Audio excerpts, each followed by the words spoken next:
Sunday Night Production. Aujourd'hui, on t'explique comment planifier tes cycles de repos et de récupération. C'est parti.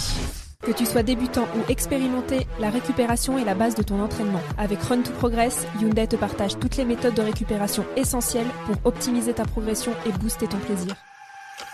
Soyez les bienvenus dans Run to Progress, le focus récup en partenariat avec Hyundai. Aujourd'hui, je suis en compagnie de Stéphane Diagana, expert en course à pied et récupération. Salut Stéphane, ça va ? Salut Guillaume, ça va bien, merci. Stéphane, aujourd'hui je te propose qu'on s'intéresse à la planification de nos entraînements et surtout comment planifier des phases de récupération dans un programme d'entraînement. Alors la difficulté, c'est qu'on ne suit pas tous des plans d'entraînement. Tu sais que beaucoup de personnes essayent aussi de gérer un peu de manière intuitive leur coaching.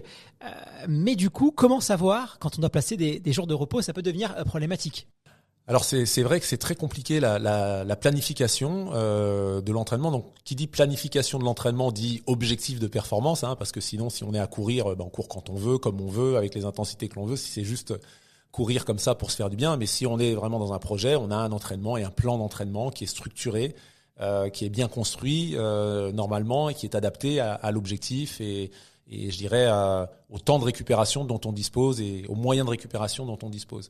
Après, c'est vrai que il peut y avoir l'envie de sortir du plan de l'entraînement de temps en temps parce que il y a quelque chose d'imprévu qui est arrivé, on se sent un petit peu moins bien et il faut savoir le faire.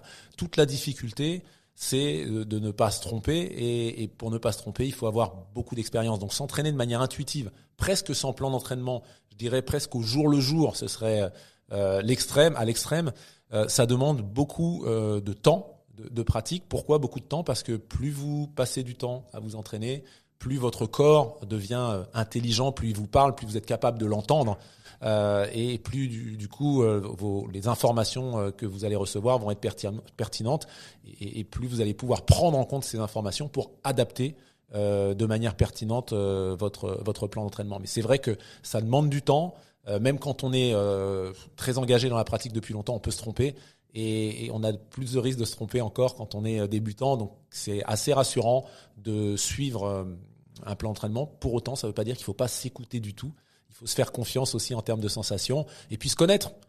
Tout simplement, je vais dire, mais si on est un peu tir au flanc de manière générale, on sait qu'on va avoir tendance à s'écouter bien avant les autres. Si on est plutôt du genre à aller trop, et c'est le rôle d'un coach d'ailleurs aussi, il doit connaître des athlètes qui sont plutôt à éviter les gros efforts, et il doit les stimuler. Et puis des athlètes qui, quand ils vous disent là j'aimerais bien me reposer, mais qui sont très très volontaires, il doit les écouter là aussi pour les arrêter. Donc là, si vous n'avez pas de coach, c'est à vous de vous connaître pour essayer de juger de la situation le plus objectivement possible. Mais c'est pas simple. Et comment est-ce qu'on doit planifier des phases des cycles de récupération ? Est-ce que c'est après, par exemple, des séances de fractionnés, des sorties longues ? Est-ce qu'il y a des moments où ces phases sont plus à prévoir ? Alors, normalement, dans un plan d'entraînement, on prévoit ces phases de récupération et c'est toute la difficulté, c'est que l'entraînement, c'est toujours un pari qui est pris par l'entraîneur, par la personne qui s'engage dans un plan d'entraînement, de capacité de récupération. Donc on dit vous faites telle séance à telle intensité et puis vous faites telle, et ça doit vous amener à la performance. Mais si les intensités sont trop élevées, si les volumes sont trop élevés par rapport à ce qu'est la personne tout simplement, ou par rapport à son, je dirais à son contexte, le contexte dans lequel elle pratique et notamment sa disponibilité pour la récupération, on peut arriver à du surentraînement. Donc il faut savoir anticiper parfois des plans de récupération. Moi avec mon entraîneur, au début, quand on ne sait pas, on dit allez, on met toutes les 3 semaines. Et puis l'entraîneur, il a un groupe de 15 athlètes et il voit qu'avec la même charge d'entraînement, il y en a certains, ce serait pertinent de prendre au bout de 2 semaines 3-4 jours de semi-repos ou de repos relatif avec moins d'intensité. Et puis d'autres, ça pourrait durer 1 semaine de plus, 2 semaines de plus ou 10 jours de plus avant qu'il y ait une baisse de performance. Donc il faut vraiment être conscient qu'on a tous des prédispositions différentes en matière de capacité de récupération aussi. Alors, à contrario des athlètes qui ne suivent pas de plan, tu as ceux qui sont très rigoureux dans la gestion de leur plan d'entraînement. Et quelquefois, on peut se sentir un peu fatigué, on peut avoir un petit coup de moins bien. Et là, il va falloir arbitrer. Est-ce que je dois faire ma séance ou je ne dois pas la faire? Et souvent, c'est un peu un choix cornélien. À quel conseil tu pourrais nous donner pour bien évaluer son niveau de fatigue et se dire, là, si je vais m'entraîner, finalement, ça sera peut-être contre-productif par rapport à une journée de repos. Savoir en fait quand c'est le bon moment de ne pas aller s'entraîner. Alors, si on est à quelques jours ou quelques jours, une dizaine de jours, je dirais d'une échéance, d'une compétition, ou à une semaine, la dernière séance, on va surtout l'éviter parce que c'est pas celle-là qui va changer les choses. Donc il y a aussi le moment par rapport à la compétition qui peut aider à décider si on se sent pas bien, si on se sent fatigué. Faut pas hésiter à zapper cette séance, surtout si on a bien fait tout le travail avant et qu'on est sur une bonne dynamique.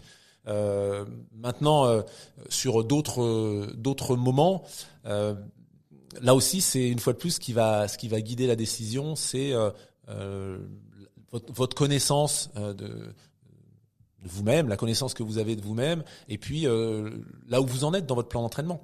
Si vous vous dites très fatigué alors que je dirais les charges d'entraînement ne vous paraissent pas très élevées, peut-être que vous pouvez dire bah voilà, ça va être c'est peut-être une coup de fatigue là pour y aller, pour sortir de chez moi, mais ça va bien se passer dans la séance et une fois que je serai là-bas, c'est bien. Si vous avez déjà beaucoup travaillé et que c'est une fatigue chronique qui est là depuis un moment, c'est peut-être la séance où vous allez vous blesser. Et que vous vous êtes dit déjà plusieurs fois est-ce que j'y vais, et que vous y êtes allé mais que vous voyez que les chronos sont pas très bons, qu'il y a de la fatigue accumulée, et ben cette séance-là peut-être qu'il faudra pas la faire parce que c'est peut-être celle-là qui va vous amener à la blessure ou à vraiment à la contre-performance durable. Donc, on ne culpabilise pas, c'est tout à fait normal et sain de se reposer et c'est même indispensable à notre performance. Merci infiniment à Stéphane pour tous tes précieux conseils. Je te donne rendez-vous dès la semaine prochaine pour un nouvel épisode autour du sommeil dans le processus de récupération. À vendredi prochain, merci. Merci Guillaume. Vous venez d'écouter Run to Progress, le programme qui vous permet d'enrichir vos connaissances et de faire le plein d'énergie en 5 minutes chrono. 5 minutes, c'est aussi le temps de charge nécessaire pour bénéficier d'une autonomie de 100 km avec le nouveau Ioniq 5, le SUV 100% électrique de Hyundai. Pour en savoir plus, rendez-vous sur hyundai.fr.